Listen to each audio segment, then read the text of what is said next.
ప్రభువు నామమునకు స్తోత్రం కలుగునుగాక.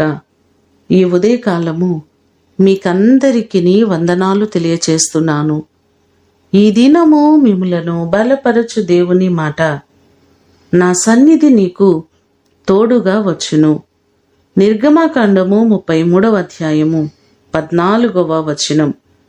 యెహోవా మోషేతో ఈ మాటలు అంటున్నట్లుగా మనము చూడగలం. మోషేకు దేవుడు చెప్పినట్లుగా దేవుడు తోడుగా ఉండి మోషేను ఘనపరుస్తూ ఆశీర్వదిస్తూ వచ్చినట్లుగా మనము చూస్తున్నాం.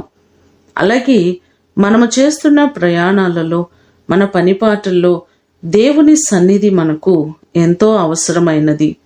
ఇశ్రాయేలు ప్రజలు ఎక్కడికి వెళ్ళినా ఆయన సన్నిధి వారితో ఉండి వారిని సురక్షితముగా నడిపించింది.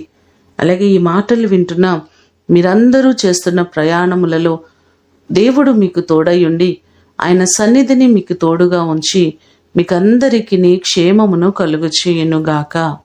ప్రార్థన చేసుకుందాం. మమ్మలను మిక్కిలిగా ప్రేమించిన మా ప్రియ పరలోకపు తండ్రి, మీ ప్రశస్తమైన పాదములకు వందనాలు ప్రభువా.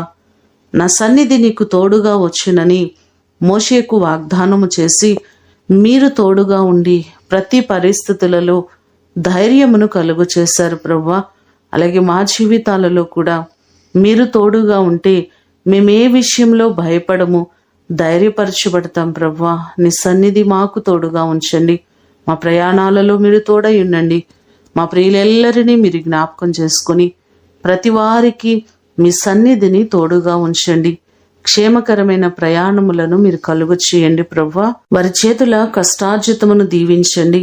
వారికి ఉన్నటువంటి కొదువులన్నిటినీ తీర్చి ప్రతి పనిలో మీ దీవెన, మీ ఆశీర్వాదము సమృద్ధిగా మీరు కలుగు చేయమని యేసు అతి శ్రేష్టమైన నామమున అడిగి వేడుకొని పొందియున్నాము తండ్రి. ఆమేన్. దేవుడు మిమ్ములను దీవించునుగాక.